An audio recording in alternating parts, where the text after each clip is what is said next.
Hello everyone, welcome to my class Pinnacle of English. In today's class, we are going to learn a story named A Question of Trust, written by Victor Canning from class 10 CBSE, Footprints Without Feet. Before going to understand the lesson in depth, we have to understand the author's style of writing in detail. About the author, Victor Canning. He was born on 16 June 1911 and died on 21st February 1986.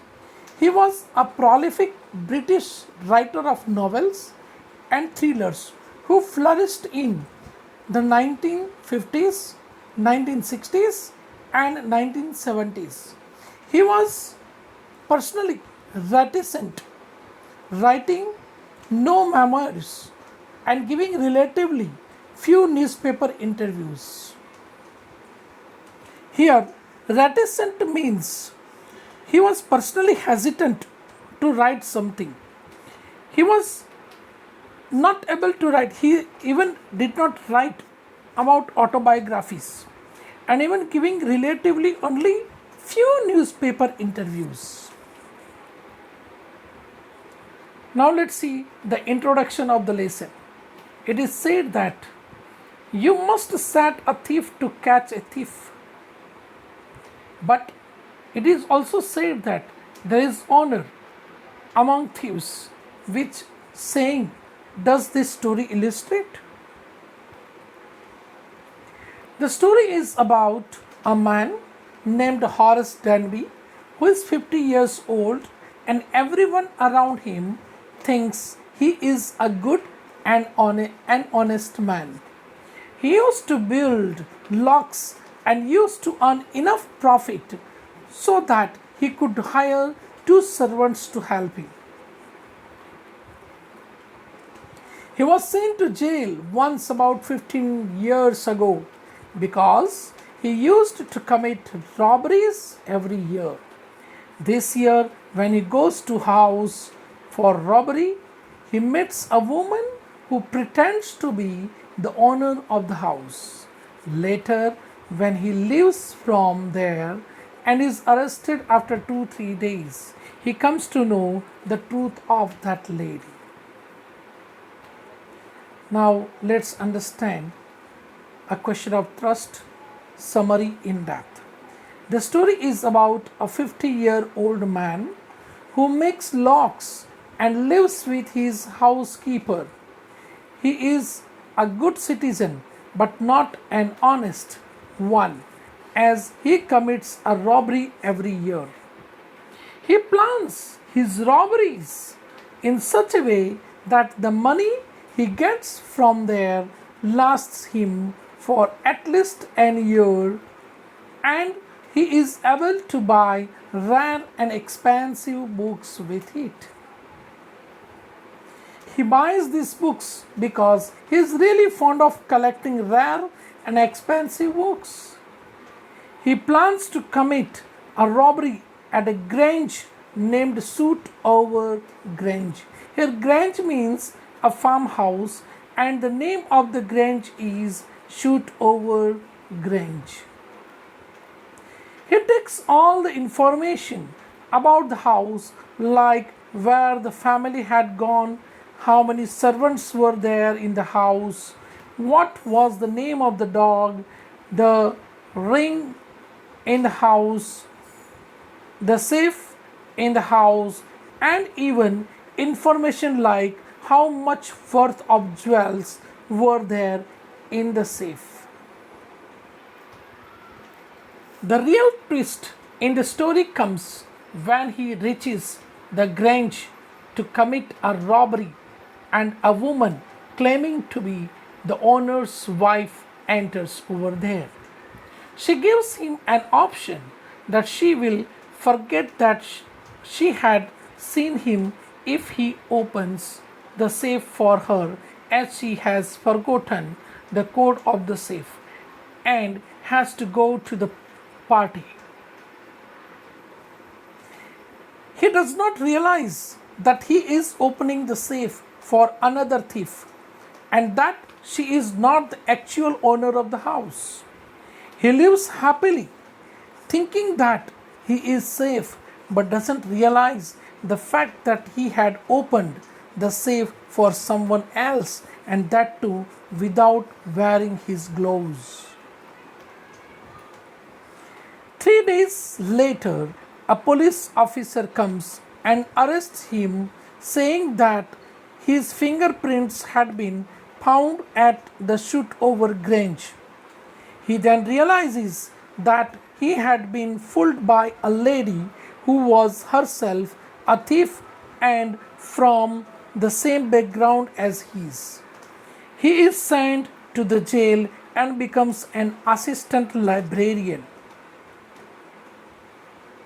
He feels angry whenever someone talks about honor among thieves, as he had been cheated by one from his own community. Now let's see the question answers of the lesson, a question of trust from Footprints Without Feet. These questions are really helpful to prepare for your board examinations. Question number 1. What does Horace Danby like to collect? Horace Danby likes to collect old, expensive and rare books. Question number 2. What does he steal every year? He used to steal every year in a very systematic and planned manner. He used to steal enough to last him for 12 months, and so that he could buy the rare and expensive books that he used to like through a secret agent. Let's say question number 3. Who is speaking to Horace Danby? There was a woman standing in the doorway who was speaking to Horace Danby. She was a young, beautiful lady and was dressed in red color. She was pretending to be one of the family members. Who is the real culprit in the story? Answer is, the real culprit in the story is the woman who pretended to be a family member of the family living at the Grange. She cleverly acted as a family member and made Horace believe that she wanted him to open the safe just because she had forgotten the passcode. Horace believed her and opened the safe and gave her all the jewels that were inside the safe, and later she took away all the jewels. Question number 5. Did you begin to suspect before the end of the story that the lady was not the person Horace Danby took her to be? If so, what point did you realize this and how?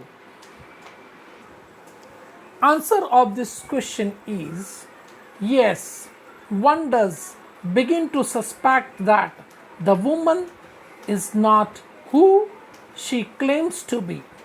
She was really unusually calm on seeing Horace near the locker. Then she doesn't even call the police and also ask him to open the locker for her, even if it means breaking it open, as she had forgotten the code of the safe. It is very usual that someone forgets the passcode to their own locker. Question number 6. What are the subtle ways in which the lady manages to deceive Horace Danby into thinking she is the lady of the house? Why doesn't Horace suspect that something is wrong? Answer of this question is the way she walks up to the doorway, starts talking to him, arranges the ornaments in their right place, and picks up the silver cigarette box with so much confidence can make anyone believe that she is the lady of the house. Apart from that, Horace had become nervous and frightened when he saw the woman in the doorway, and due to that, he could not think properly. Last and final question of this story is Horace Danby was a meticulous planner, but still he faltered. Where did he go wrong and why? The place where he went wrong was that he did not gather enough information about the real occupants of the house. He gathered all the information about the tracks, wirings, gardens, servants, and even the dog's name, but he still forgot to overlook the identities of the house owners. He even took out the information about the valuables inside the safe. Once he got into a problem, he could not even think properly and carelessly opened the safe and touched many things in the room without wearing his gloves. Yes, helping others is a good thing, but do you think a thief has to help a thief? That was Horace Danby's mistake, which he did. And the lady, as she was walking in such a way that she was in a full confidence that she was the owner of the house. In the same way, Horace Danby also believed that she could be or can be a owner of the house, and that's why, without wearing gloves, Horace Danby supported and helped her to open the safe and handed over the jewels of the house, which were in the locker. And she took all the jewels and left the place. Ultimately, Horace Danby suffered a lot. After 2 or 3 days, police came and caught him because the fingerprints were found on the locker of Horace Danby's. He was sent to jail and he became the assistant librarian in the jail. Here we are ending explanation, question answers, and even the author's detail in this video. I hope you might have liked this video.